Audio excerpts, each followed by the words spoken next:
Actualité Nabino Balandi magazine Voici l'homme info. Merci Naningi Bosa et Belé Liboso va poste et télévision Nabino pour na Kolanda Vech info magazine Etel Sakabino. Actualité, il y a le pasteur François Mutombo. Voici l'homme, l'ambassadeur de la parole de Dieu. Peno Etali Aseka Kalembelembe Mo Bimbanga Jolinangalula, la femme de médias. Dans un instant, peu plaisir, il y a qu'au présenter en haut pour Nabino Mboteli Susu. Il paye besoin.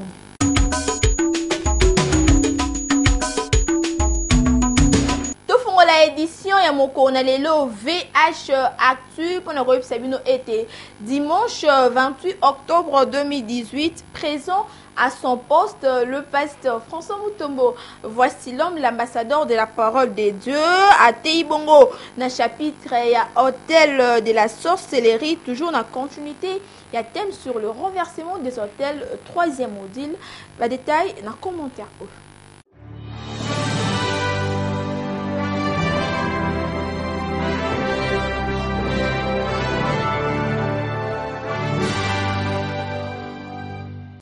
Le renversement des hôtels, troisième module. Troisième module, nous parlons sur l'hôtel de la sorcellerie. Et Tumbelwa Kindoki.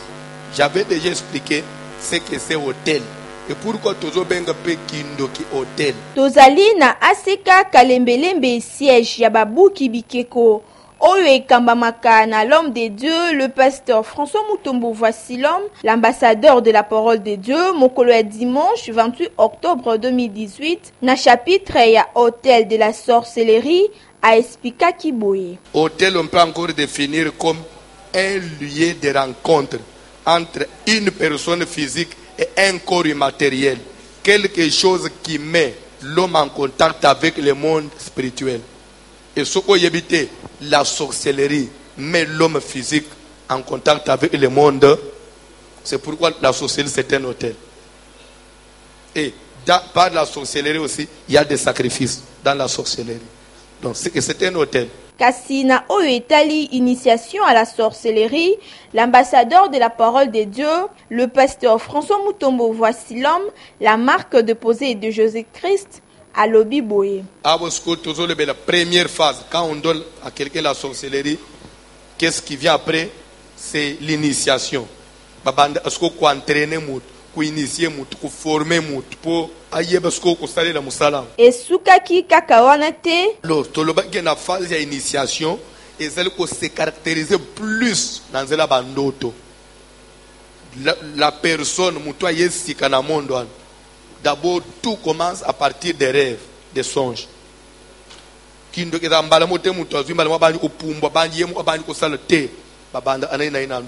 La marque de posée de Jésus-Christ, le pasteur François Mutombo. Voici l'homme, Aikebisaki Banananzambe Nabandoto Tolotaka.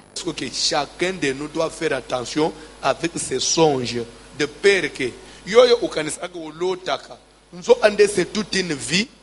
Ya Yesu atelemi boye awangani yorbite yo natikala koyeba yote koma sao talabando tonayo ikozala grave eskozolanda ke bana bandoto mutu nyonso fo lota pe mutu nyonso fo yeba lota anini e makambo nazolota signification nango eza nini parce que ndoto c'est le monde des esprits. C'est pourquoi tout le monde par exemple belé na Bible ba roi batu minene, batu influent, batu puissant, bazo lote, mais azo zanga kimia, azo dépenser na ba mbongo, azapre bomana batu, roi ya Babylone bomana ba sage ya Babylone. Pone nini, je dois comprendre, nazo lote nini. Na mokanda ya Matthieu chapitre 1 verset 18, des versets bipa iwapi le pasteur François Mutombo. Voici l'homme a expliqué qu'il songe à caractère d'orientation. Dans l'orientation, il y a des choses. Soit Dieu peut te donner une ligne de conduite, une orientation, une directive. C'est pourquoi aux autres, même camarade, anaye. Mais aux autres, boza bien, aux autres, na butu, bozo soit anaye. Bien. C'est Dieu qui te prévient. C'est dans d'autres orientations. Pour Dieu, Luka obi mananzela mutoan. Akulukelo ba trouble. Nayango, mobuki bikeko ya solo. Le pasteur François Mutombo. Voici l'homme a tindaki requête de prière Nzambe alongisa biso. attaque nyonso, agression nyonso, combat nyonso zo subir na bandoto na yo, victoire ezala na ngambo na yo. Nyonso zo ya lokola mabe, nzamba tourner mabe en défaveur ya banguna na yo faveur ye. Nasuka, comme d'habitude, l'ambassadeur de la parole de Dieu, le pasteur François Mutombo. Voici l'homme, la marque déposée de Jésus-Christ, accordé une interview dans Eskikona. Oui, je crois que tu as presque 5 ou 6 jours d'absence. Les autres zongi, tu peux quand même faire moi révision sur l'enseignement, sur le renversement de l'hôtel. Je crois que mon bâton peut comprendre, peut reprendre l'amba la moko. Et si tu penses grave, tu peux sentir que tu es pour dire que nous sommes tous il faut que tu aies l'autre canine. Ou ya l'autre à te payer pourquoi l'autre à te. Ou ya bossana, et benine ça avec bossana. Peignon sur l'autre, il faut sosolang. Parce que nous sommes un monde des esprits, il faut faire très attention aux causes là. Au comme que bien que vie mon sous mon zoé, so au tina monde sous. Toujours tel ça, chaque d'autres a un caractère non. Les bandoto à combat ou attaque ou agression, tout en a bandoto où les nzamba zo reprocher mutu. Du coup la marche naie. Relation na nzambe pe tozana bandoto ya orientation ça on nzamba zo pesa ligne de conduite ou soit azotel sa mutu volonté na ye sur quelque chose yangunde utezo aider d'abord pour to mana discernement il faut d'abord comprendre le groupe ya ndoto est-ce que groupe yeza ya caractère ni nde discernement ce que kolanda yango lobi lundi nazo déclarer d'abord que la mabaleton cette semaine toujours reprendre mon salaire sur la semaine passée on a été absent toujours reprendre en vraiment chaque jour toujours déclarer notre semaine passée nazo pambola ba unyo bazolanda biso semaine et la semaine isemu ya bufungwa mipia butombona.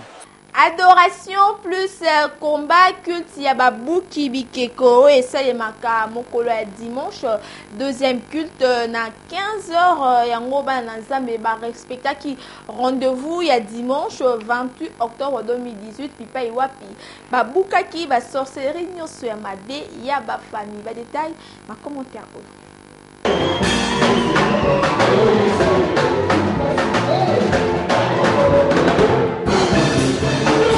Deuxième culte, il y a dimanche, na Asika Kalembelembe dénommé Adoko, Adoration plus Combat, en collaboration na groupe d'intercession Babuki Bikeko. Mokolo est dimanche 28 octobre, la marque déposée de Jésus-Christ a expliqué qu'il n'a pas Nzambe sur Bassonge.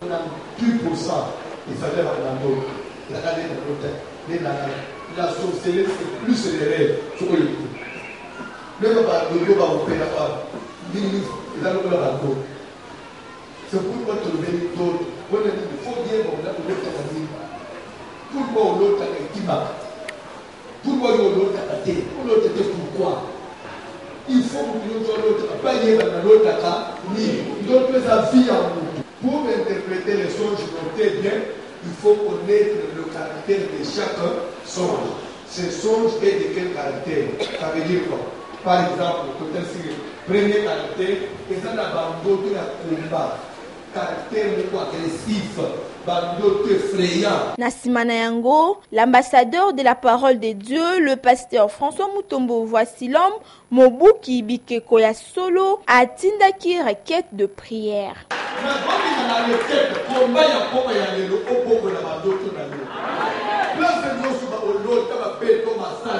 Masasi wana ezayote ezongela makolo na ngo bipai bakima yo na mbongo ya yezonga yo kobungisa te yo kosuka mabe te omiyona na sida asebengela makango sida eza sida te yo kobele sida te sida ezongela matonga chekoa buto ozonga ozoloba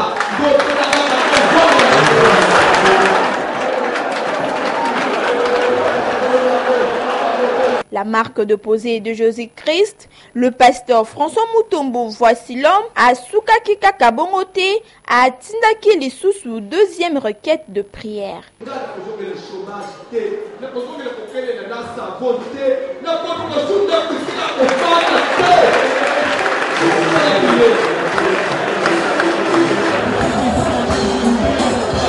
Adoko adoration plus combat, prière ya babuki bikeko. Ezo sunga bana na nzambe à travers ba prière ya kafu kafu. Boya ebele kosangana na Aseka Kalembelembe chaque dimanche na ngonga ya 15h pona kobuka nyonso ya mabe.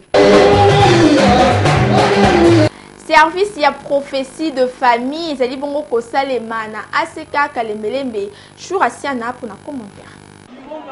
Awa tozali na Aseka Kalembelembe oyo ekambamaka na l'homme de Dieu le pasteur François Mutombo. Voici l'homme, la marque de posée de Jésus-Christ bipai wapi service ya prophétie ezalaki organisé pona mwana na nzambe azala bien orienté. Pe année 2018 esila na kimia nyonso. Papa, mama, ndeko mobali pe ndeko mwasi bayaki na susi ya koyeba nini ebongisami pona bango. Présence ya moko na moko ezalaki accompagné na kae avant ya koleka na prophétie. Bosimba pe boyeba ete service ya prophétie awa na Aseka Kalembelembe esali déjà des semaines na souci ete mwana na nzambe nyonso aleka na prophétie.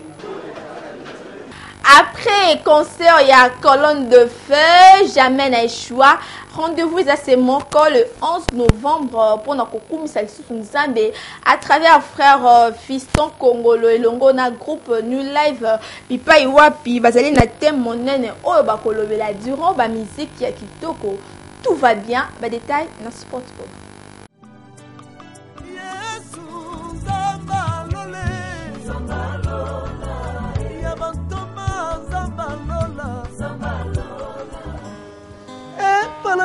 Baka, tout va bien. Atanazi, atanganazite. Pas Jésus nan baka, nyoseko simba. Atanali, atanganalite. Nebengisanga na molingo Jésus. Ata maladie, ata minyoko. Vraiment, shalom, shalom, peuple de Dieu. C'est moi votre humble serviteur, Fiston Kongolo. Ozalaka Brazzaville, ozalaka wapi. Vraiment, na Bengio, Oya, vraiment, c'est dimanche 11 novembre 2018, à partir de 15h juste. Vraiment, na village Chetemba. Waouh, un rendez-vous à ne pas manquer. La vôtre, la sœur Alice Ali, sera à ses concerts. Tangolaka Kingaya, oh, à suivre, voilà, Penza Tokoloba, Liboma Nanzambe, parce qu'il est question, il y a tout va bien. Le 11 novembre. À partir de 15h, juste aux habitants dans le village de Chetemba, on a commis sans Zambé. Juste à $5 et à Pamba. De mbongo kosomba billet. Billet on a façon de continuer de faire fiso qui a de musique et l'on a New Live Music. Continue de biso que tout avancer les sous dans Zambé. Et ça a $5 et à Pamba. Vous appelez la poste qu'on réserve billet na yo. Vraiment et qu'on comme la yo numéro zo mona na sewana. Des numéros au bengue la biso pose billet na kino na ndako. Place Union Sozali Kozangate, le dimanche 11 novembre 2018, dans le village Chetemba. Vraiment, Gaï voici l'homme Ozala, Bananyus Aseka Kalembelembe, P. Bandi Union Balandia voici l'homme, et Zaloza Église Moussous, Nikambo Gumi Sanzambe et à la frontière. God bless you, welcome. Pour ma peuple Nzambe Nyos Bokoya Mokolowana, que Dieu vous bénisse, soyez le bienvenu. Maloba na yo papa. Epesaka bomo na mitemezoka Zambalola Zambalole Zambalola Zambalole Zambalola. Vraiment suivre le 11 novembre Kozangate.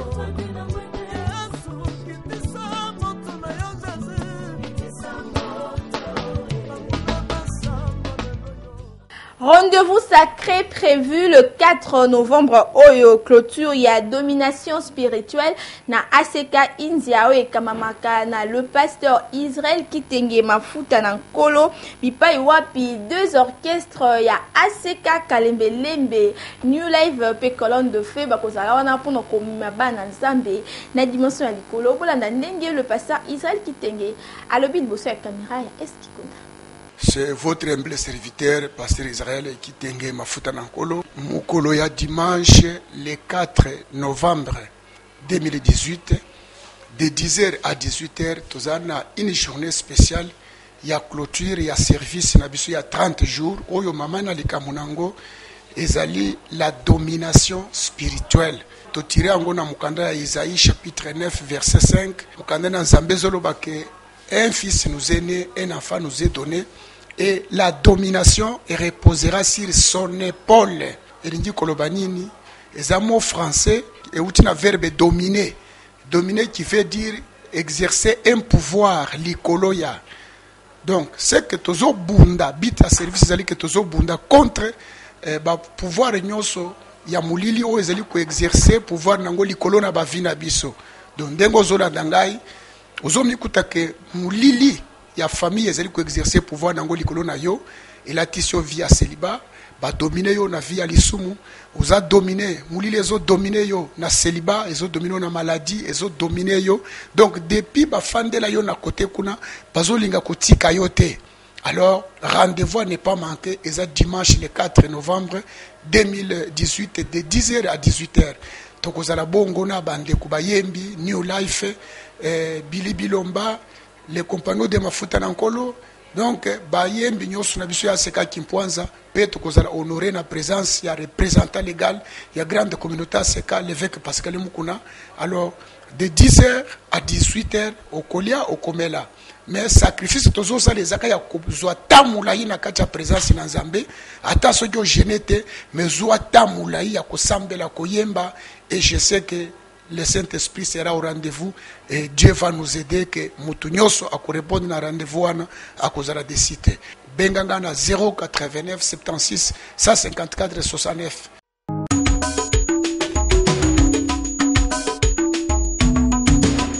Dieu existe, Nzambe, il y a le pasteur François Mutombo, voici l'homme à Saraka Seko Sala. À travers un extrait de témoignage au site Noah, Apunara Punebis.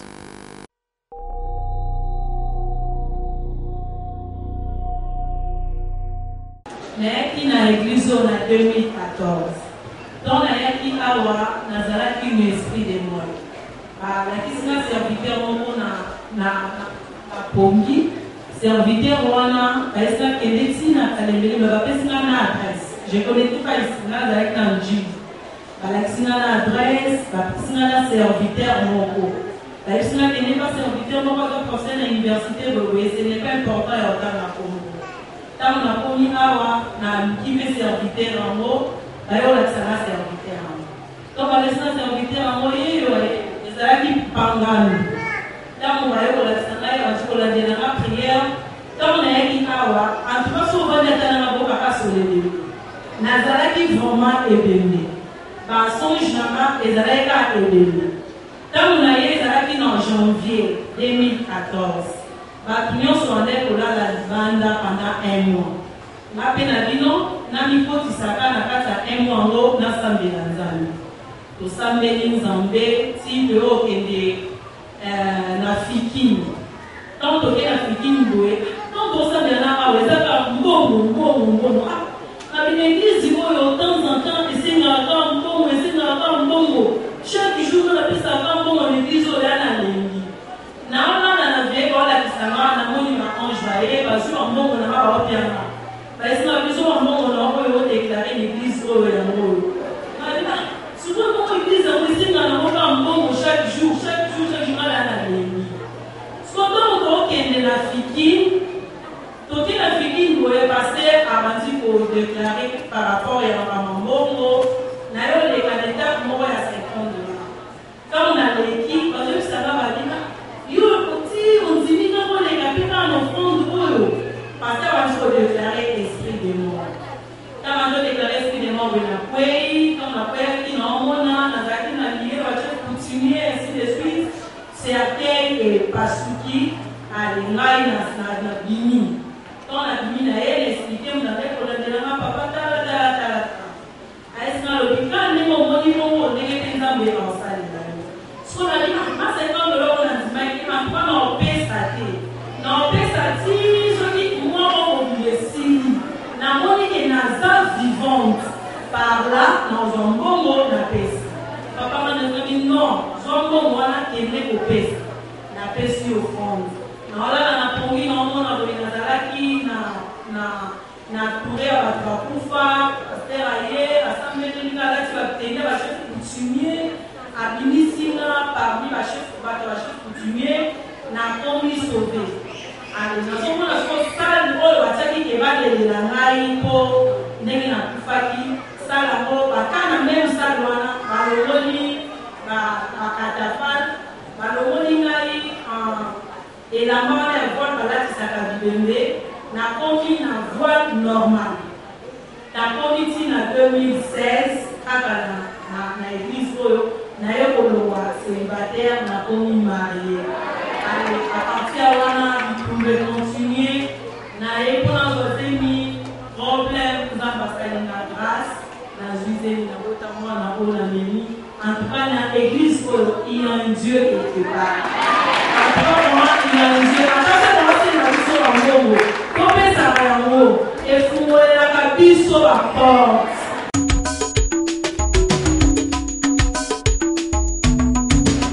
Matthieu chapitre 16, verset 13 tina 15, ezali bongo extrait ya verset bipa iwa plutôt tiré propos na biso ya opinion oblingaka makasi.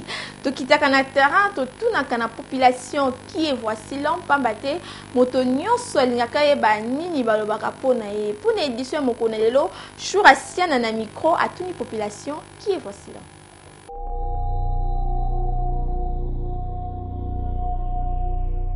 Bandeko balandi magazine VH Info kaka nde bomesa Olanda toza awa na Kauka na commune ya Kalamu précisément na Reyolo médical toza na cadre ya rubrique na mino bolingaka mingi o bozelaka na VH Info opinion o tokitaka biso bato ya voici l'homme tokitaka sur le terrain totunaka nani nde voici l'homme nini balobaka pona voici l'homme. Bonjour. Bonjour Tantine. Comment Sœur Salomé. Toza na Kauka sur université 25 bis. Commune Kalam. Oui, c'est mon pasteur. Voici l'homme Aza, papa mon corps bien mingi ponanga. Et puis Aza pasteur on a lingaka mingi. Prédication o nga nazwa o esimbanga ezali phénomène mari et femme de nuit. Conseil na kopé c'est pas pasteur na ngona lingaka mingi. Azalaka ko papa nga na yebi. A changé té. Azalaka ka voici l'homme. Kombo nanga Gloriette. Awa toza na commune à Kalamu, quartier Kauka, toza na université na salon voici l'homme. Na bien. On a pasteur nanga. Voici l'homme ala pasteur mon munene na mboka Congo. To sepela na ba prédication na ye, ate arabien, ala clair na mamunyo so donc. C'est ça. Mate aneze belé. Ndeti oya ya convention na sepela na convention ileka qui vraiment édifié. Donc, à baxer moi un plus na vie na ngai. Na lingara aza déjà nyonso, aza na nyonso. Na lingara a continuer ka bongo a changer te. Aza la toujours surtout bon na betara wana to continuer. Wande bomanga makasi. A continuer ka bongo ka ninga loba wana changer te. Conseil na pesa ye alanda batute. Les ondi l'autre fois toyoka biloba loba mo ebime na kombo na mais a landa bango te baza donc qui les a mara bongo a continuer la vision na ye a landa nzambe na ye et c'est tout. Pour ngai za modèle c'est quelqu'un que j'aime beaucoup na ba matia na yo ya te ya casa et ça la nga bien surtout sur le plan ya délivrance na landa matia na ye moko ya sorcellerie ça m'a fait du bien du domaine elo nga la kosenga pona ye a continuer kaka a continuer a koba les rythmes là il y a sacrifice à multiplier les choses. Et puis la deuxième chose na kosenga la papa atonga temple na façon zambazo memelaye dans le monde. Il fallait temple ici et ça la moderniser parce que makoki wana ezali na population zamba pesie.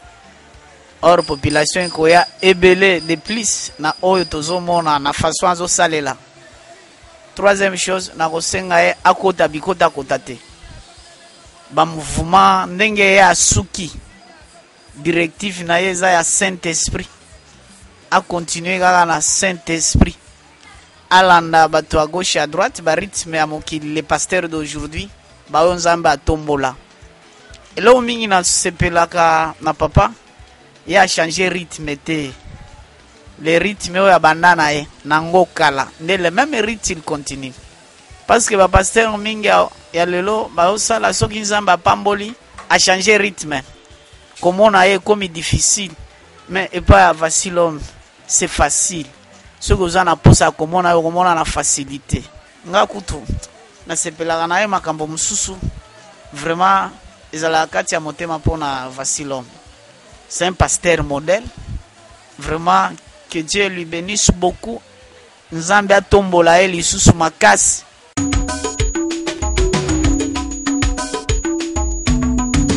Page rose na édition ya mokona lelo na nyaza l'honneur.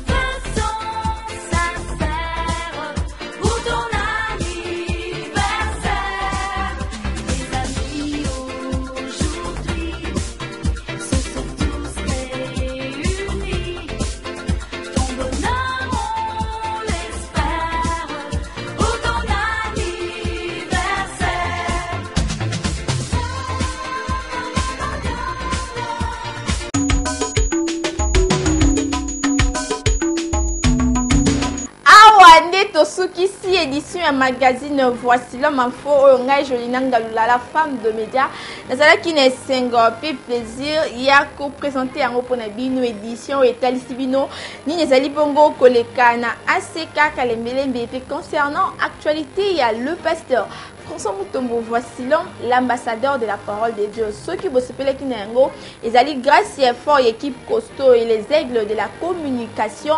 Est-ce qui compte à Chourasia na PC nous en montage bon de basala kike nyonso et les kamala mon papa li konzi la colonne vertébrale na supervision pe papa Israël Doussia balai de l'aigle na coordination. Salutations spéciales na balandi nyonso ya magazine Voici l'homme info mingi mingi na Dieu merci tona elongo na Dieu merci Tiaba balandi minene ya magazine Voici l'homme info sans oublier na maman Mimi Mutombo la première dame de l'ACK Kalembelembe, maman sociale, maman Ebanebele, et le monde a Guichou Mutombo, la réserve de l'éternel. Nana Bino, toujours le même plaisir. Nzal Bialola, Azana Bino, tout le monde.